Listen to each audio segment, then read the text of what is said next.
Hi, I'm Trina Campbell. We're here at the beautiful Lavelle Farms. The following is the latest in a series by internationally acclaimed horseman Peter Campbell. Watch Peter as he reveals to you the time-honored philosophy where the horse's mind and the human's mind join together as one. Thank you for watching.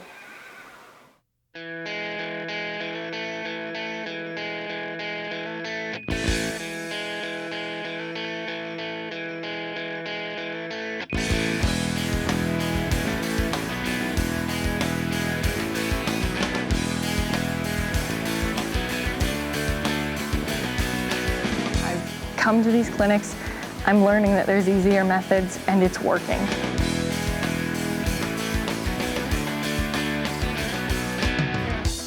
It's a philosophy, it becomes part of your life, you use it in all your life, and you start thinking like that.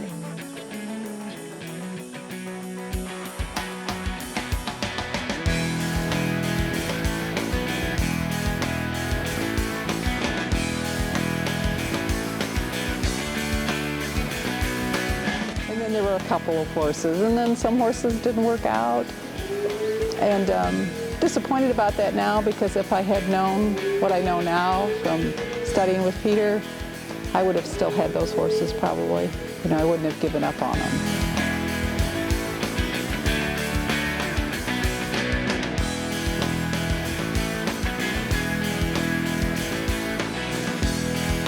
He had her doing less, and ultimately she got more. And that's a tough concept for people to understand.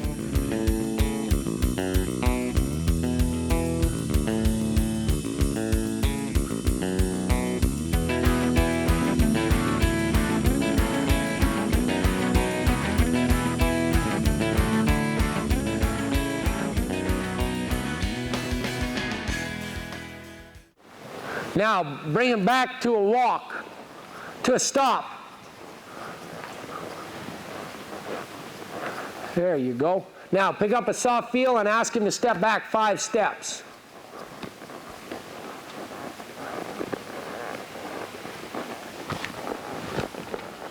There you go, Andrea. I didn't want it to squeal. There you go. Good job. You're trying to get his nose and chin down and in first before you step back. Now take a hold of him and ask him to step back, but don't pull. Just hold. Just put a little bit of, just enough pressure there for him to move away from till he steps back. Let's go 2 steps, maybe 5. See, I'm afraid if you don't work from that soft feel to moving his feet, pretty soon he might give and move, but he doesn't give you a soft feel, right? And some horses will give first, that's their feet move, then turn loose. Their nose and chin come down and in. Other horses at different stages another horse might turn loose first and then give. In the end, you want them to turn loose, nose and chin down and in, and give all at the same time. But if I let you do it the other way, where they move their feet and then they might get soft, you might miss it. You might not get them soft. So what I want you to get so that you can practice that part where he's soft and get in that habit of keeping him turned loose and then moving his feet. That way you have, I hope, that you'll have a better chance of keeping him round, you see. Now do it again. Nose and chin down and in. Ask him to move his feet back. See how little it takes. Hold him with your legs first. Get the nose and chin down and in. Don't let him back up. Don't do too much. If you do too much, he'll back up. Just ask him for that soft feel first. Be particular. Be particular about it. Trot him. Now straight, or unless you're going around the corner, keep him between your hands and legs. Your body gets life in it. That means your legs, everything. Ask him to trot. The more life in your body, the more life in his feet.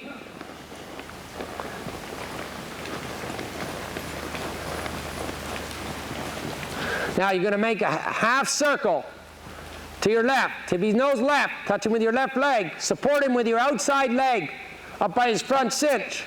Keep him between your hands and legs. If it feels good to you, it felt good to him. If it felt good to him, it felt good to you. If it didn't feel good, it probably wasn't didn't feel good to him. And now you're going to, once he stopped, the reason you stop each exercise is so that he doesn't get so he's anticipating all these moves. You can let him wait, right? You don't want him, no, what are we going to do? Just let him wait there. Now you're going to think about walking his front end. So you're going to take a hold of your reins, and you're going to tip his nose. You step these hindquarters, which way? Come on, I know which way. Which way? Left. To the left. So which way will his front end go? Right. To the right. So you got to gather him up first. Get your right hand out away from his neck, like this. Tip his nose. Keep the weight shifted back over his hocks. He should move the right front foot. Shake your left leg. Do a quarter. Release him. He's got to shift his weight back. He should move that inside leg first, the right front one. But he might have to step the left front one back in behind the right one and then move the right one, because he hasn't figured out how to get the weight off his feet yet, the proper foot. So now you've gone a quarter and you're particular about it, and you shake your leg like this. Don't try to just put your leg on him. My arm is my leg, say. Can you all see? Don't try to just put your leg on him and push 1,200 pounds. It won't work. Take your leg. If you touch him and he moves, fine. If he doesn't, more life. Firmer, firmer, firmer, firmer until he tries. And when he tries, remember what I said. A lot of times we don't even know our horse is trying to do something for us until he's already done it. You all start talking the language of this kind of relationship and you know, the feel following the feel and all the things that he talks about doing. And so then people, when they react to that and they react positively, boy, you could really get going. And they don't react, you kind of think, well, maybe they're not, I mean, that's not how they look at it. That's not how they view it. And you're right. It's kind of like a religion. If someone starts testing the waters a little bit and you're kind of receptive to it, then you really engage. But if not, you go, well, they think of it differently. So. Very good. Now take his front end to the left. Keep his weight shifted back over his hocks. He's got to move that left front foot first. Don't let him go forward. He's got to shift his weight back over his hocks. Use your reins. You got to draw back on your reins. He pulls on himself. Don't let him walk forward, or he'll be pivoting on his center. Now walk him. Going to the right of the arena. Trot him. It looks great. People really done a good job. You know what I like is that you're all trying really hard to understand it. You're trying hard to feel it. You're trying hard to think about it. You're not getting frustrated. I hope not. You might not maybe understand some things, but you're not really bothered about it. You're trying to experience it so that maybe you can reproduce it one day. Now bring it back to a walk with a soft feel. With a soft feel. Now bring it to a stop with a soft feel. Very good, John. Very good, Paula. Hang in there. There you go, Gwen. Very good. There you go, Pat. Good job. Now let's trot him.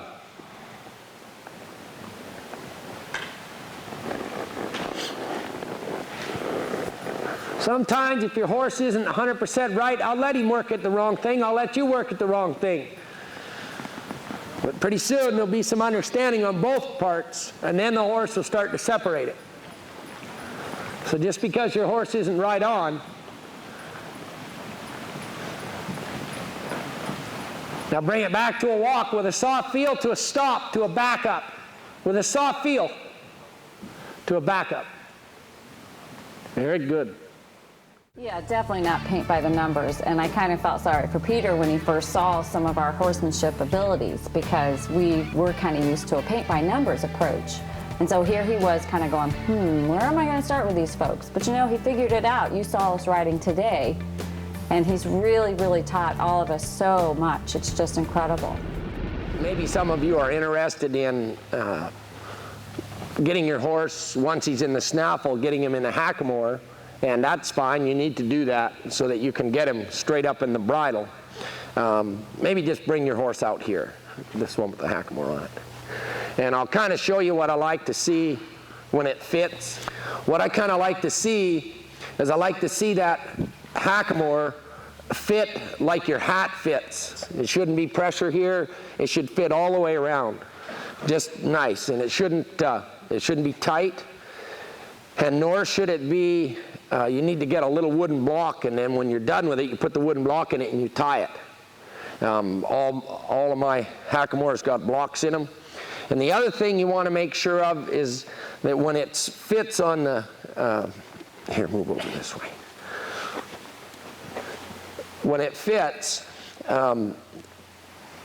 it should, if you run your fingers down the side of his nose, the bridge of his nose there, you'll feel where the soft tissue starts. And it shouldn't sit on that soft tissue. It should sit up above it on the side of his nose there. So it ends about where my fingers are, and it's about an inch above.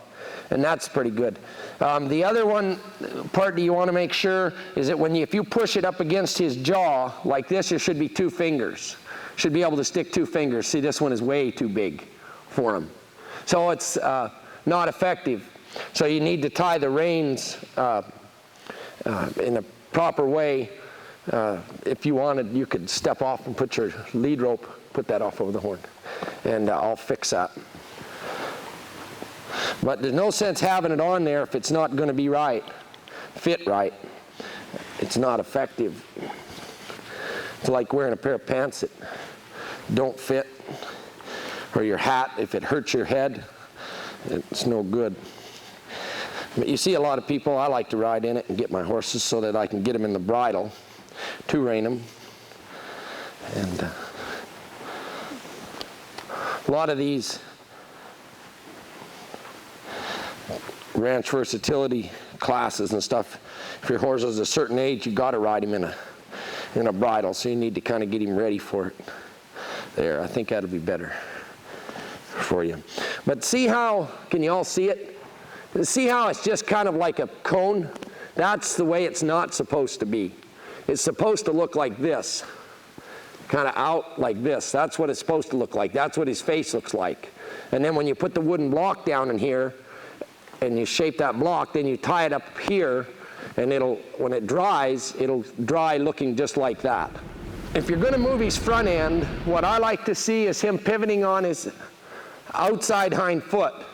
Now, you need to be able to get him to do both, pivot on the inside hind one and the outside. And when he pivots on the inside hind foot, let's say we were going to the right. Y'all hear me all right? If we're going to the right and he was pivoting on the inside hind leg, this left hind foot would step forward. So it'll kind of look like this. He'll be moving, my hands are his front feet. He'll move his front feet, and then this foot will do this. And he'll move, and then see when I turn, my foot's there, so then he'll go like this, and then he goes clunk, clunk, clunk. See where his hind leg is? So then it goes like this. So the more you direct him, the better he'll get. Make sense? All right, so let's just take his front end to the right just a little bit. And don't let him walk forward. And the other side of it is, do not tip his nose the wrong way. His nose has to tip to the right. So when you go right, you tip his nose. If he walks forward, that means that your reins aren't doing enough to get him to change his mind. Don't drag him with your reins or you'll get his nose tipped the wrong way. You don't need to go 500 steps, you just need to go a quarter. You just need to go 1 step and then stop. Don't try to go through something bad and come out good, it won't work. So just go 1 step, just shift his weight back with both reins and ask him to step back. Ask him to shift his weight. And once you get him in position, you fix it up and wait, then you encourage his feet to move with your leg. And see how little it takes. But do exactly what it takes. But a lot of you will find your horses will do this. They will shove forward.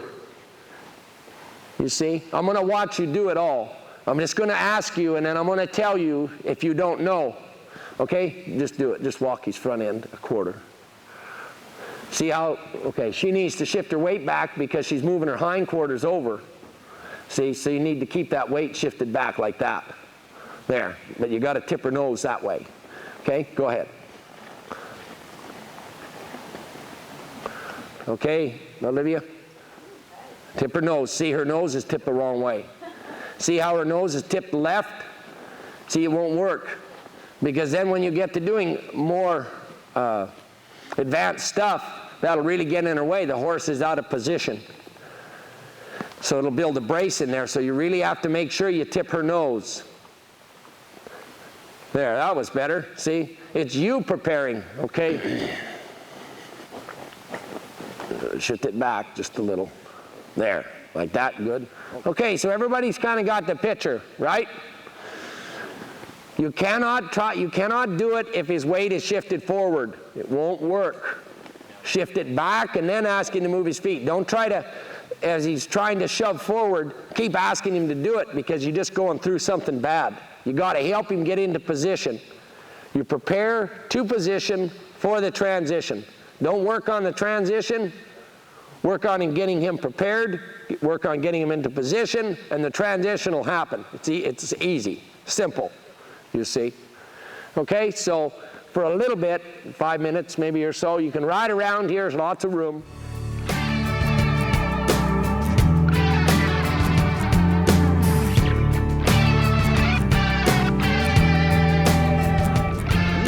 Got him in that learning frame of mind. He's still pushy. Push, push, push.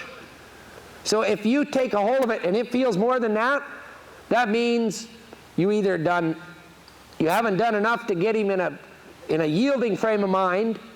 He's either bothered or upset, troubled. But if you feel more than that, he's pushing on you. His mind is still thinking that way. You shouldn't feel any more than that. Some horses are more sensitive than others, but there's not any in here couldn't feel like that. So do what it takes, no more, no less. You have to get your hands and your body ready to act. If he goes to push when you ask him to go back, you need to get your hands apart, and you need to get him in a learning frame of mind. And you work on it, and you go for a little ride. And you make sure you tip his nose the way you're going. Tip his nose the way you're going. If you feel like your horse hasn't got much life in him, just kind of ask him to really walk out. Maybe just take him for just a quick trot, get that life in him. But you know what? If you've got a horse that's really, really pushy and really bothered, I wouldn't be asking him to do that. Why? Because you already got too much life. So if your horse is kind of blah, then you take him for a little walk. If he's already got lots of life and you find yourself 90% or 80% of the time having trouble getting him to relax and let down, I wouldn't be taking him for that little walk with a lot of effort in it. I'd be trying to get him to get in a more of a learning frame of mind. If you feel his hindquarters moving, that means his weight is going forward. It's not shifted back, it's going forward. You got to get him to shift his weight back.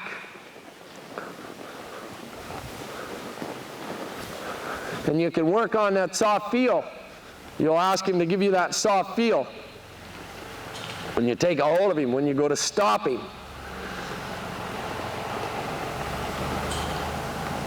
But that's what you're trying to get done. But don't let him be lazy. No laziness. Got to feel what's going on. Your horse will do all kinds of things. You can't do it if his nose is tipped the wrong way. Don't be this. None of this kind of riding. Yeah, I'll get him to turn. And his nose is tipped left when you're going right. If you're doing that, you are doing too much.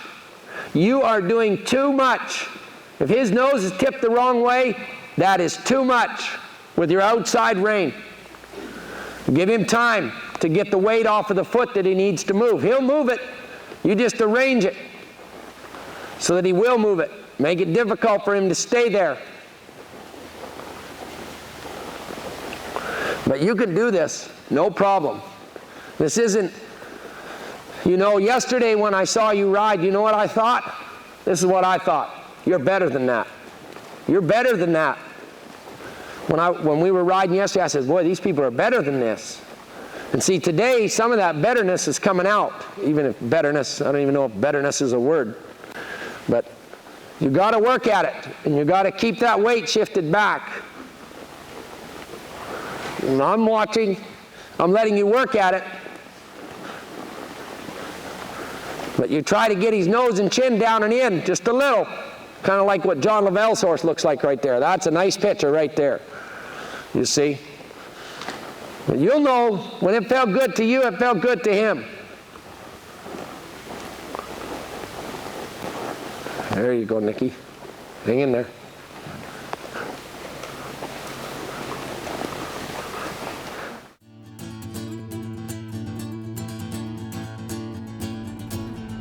And see if you can feel him get ready to move his foot. You're not trying to bother him, but he might get bothered. Trot him right out. Go. Get life in your body. Go. You get ready on the third step, slow the fourth one down, stop the fifth. There. See, the horse looks different to me. And practice getting him to reach and to put effort into moving. For more information on clinics or videos, contact our office at 1-800-349-7078 or find us on the internet at willingpartners.com.